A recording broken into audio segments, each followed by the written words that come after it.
इस वक्त हम हजारीबाग जिला के बरही प्रखंड अंतर्गत करियातपुर गांव में हैं और दरअसल बरही की घटना जो काफ़ी चर्चा का विषय बना हुआ है।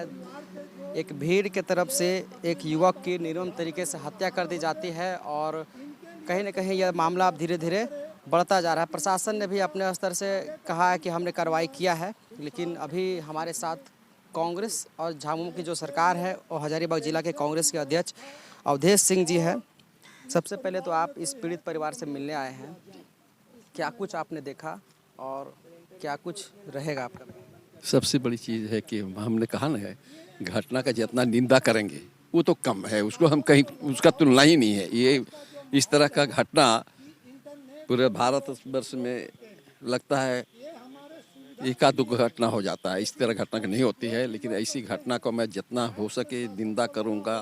कांग्रेस की जहां तक बात करते हैं, कांग्रेस जीएमएम की सरकार है, कोऑर्डिनेशन की सरकार है। माननीय मुख्यमंत्री हेमंत सोरेन जी भी हैं, हमारे 4 मंत्री हैं उसमें।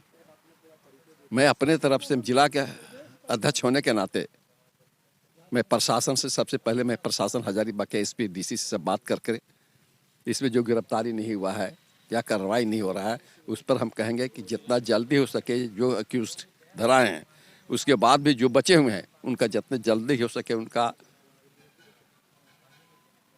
पकड़ कर अंदर भेज दिया जाए। ये एफआईआर कॉपी हमारे साथ पास है अभी, और जो पीड़ित परिवार है उन्होंने दिया है। उन्होंने साफ तौर पर कहा कि हम लोगों ने मॉब लिंचिंग के लिए केस करने को कहा था, लेकिन मॉब लिंचिंग का केस।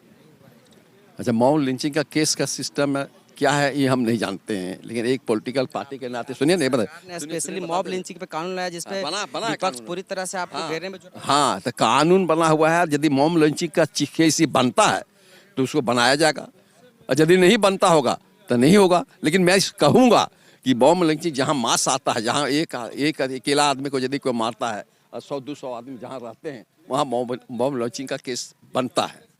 27 लोगों का नाम इसमें दिया गया है और इनका कहना है परिवार वालों का अभी तक प्रशासन ने एक को भी अरेस्ट नहीं किया। जो भी अरेस्ट हुआ वो उसको हम लोगों ने उनको हैंड ओवर किया। प्रशासन ने आखिर क्या काम किया है? आपकी सरकार है। हम तो प्रशासन है, पीड़ित परिवार ने ही प्रशासन को आपका कहना ठीक है, इनके परिवार का जो कहना है एकदम सही है।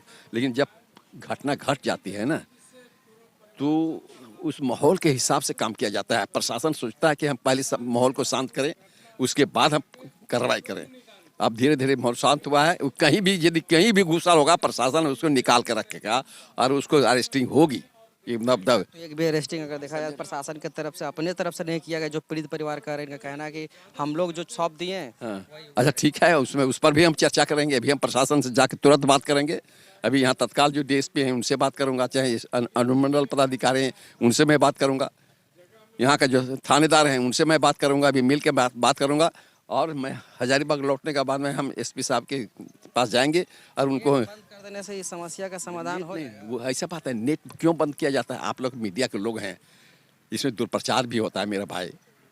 उस दुष्प्रचार को कंट्रोल करने के लिए नेट बंद किया गया होगा, ऐसा बात है। नेट से हमको तकलीफ नहीं है। जिस दिन ये घटना घटा है उस दिन में हम रांची में बैठे थे और हमारे सेंट्रल से आए हुए थे पीआरओ सारे लोग, और मेरा नेट बंद था। ये बताइए, इनका कहना है कि घटना घटने के बाद जब दोनों पक्षों के बीच में झड़प हुआ, हाँ। उस बीच अब इन लोगों के कुछ लोगों पर भी एफआईआर कर दिया गया। इन लोगों पर इतनी बड़ी घटना घटने के बाद भी अगर ऐसा कुछ होता है तो क्या कहेंगे? ये सब कोई एफआईआर का उसका कोई वैल्यू नहीं रहेगा। उस एफआईआर का कोई वैल्यू नहीं होगा, बता देते हैं। हम भी वकील हैं, पेशे से वकील भी हम हैं, पार्टी के अध्यक्ष हैं, लेकिन वकील हैं।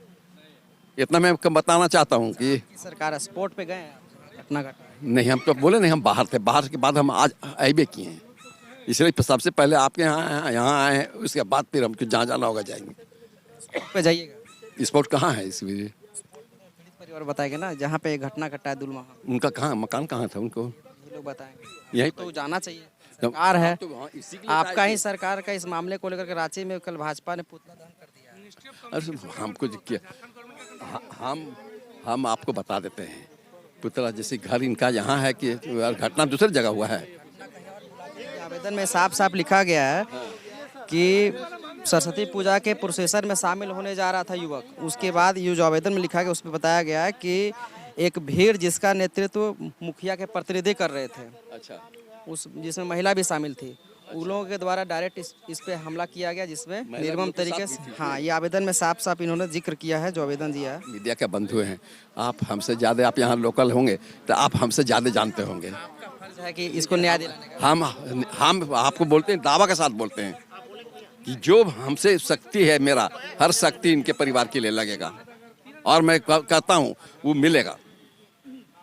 बात करने के लिए आपका बहुत बहुत शुक्रिया। हालांकि सरकार आपकी जिम्मेदारी अधिक तौर पर बढ़ेगा। एकदम बढ़ेगा तो हम कहाँ कर रहे हैं, पीछे थोड़े हैं आपका। हर तो बोले ना, हर घड़ी मैं आपके साथ हूँ और मैं यहाँ नहीं रहूँगा, लेकिन आपका लड़ाई मैं जिला में मैं एसपी से बात करूँगा, डीसी से बात करूँगा और जब जरूरत पड़े तो मैं सरकार से बात करूँगा। बड़ी घटना घट गई, लेकिन मुख्यमंत्री साहब का भी एक भी ट्वीट नहीं आया। इस पर तो हम अभी कुछ नहीं कर सकते हैं, लेकिन जब हम लोग सूचना करेंगे, बात करेंगे, इसका बात हम लोग देंगे मैसेज पे, मीडिया के माध्यम से देंगे, प्रिंट मीडिया के माध्यम से देंगे। यूपी के नेता लोग इस मामले को ट्वीट कर रहे हैं, लेकिन झारखंड के बड़े बड़े नेता लोग नहीं ट्वीट कर रहे। आप उनकी पर्सनल उस पर हम अभी कमेंट नहीं कुछ करना चाहते हैं, लेकिन जो हमसे बन सकता है पहले मैं सूचना दूंगा और उसके बाद यदि कुछ नहीं होता है तो फिर आगे का कार्रवाई किया जाए। जी, आपका शुक्रिया। तो ये देखिए, अभी बरही में हम लोग थे और ये घटना स्थल पर पीड़ित परिवार से मिलने पहुंचे थे और कुछ सवाल था पीड़ित परिवार का, जो हमने उनके जरिए इनसे पूछने का प्रयास किया और इन्होंने काफ़ी जानकारी दिया है। और निष्पक्ष तरीके से प्रशासन को इस पूरे मामले की जांच करना चाहिए और जो दोषी है उस पर कड़ी से कड़ी कार्रवाई जरूर करना चाहिए। शुक्रिया।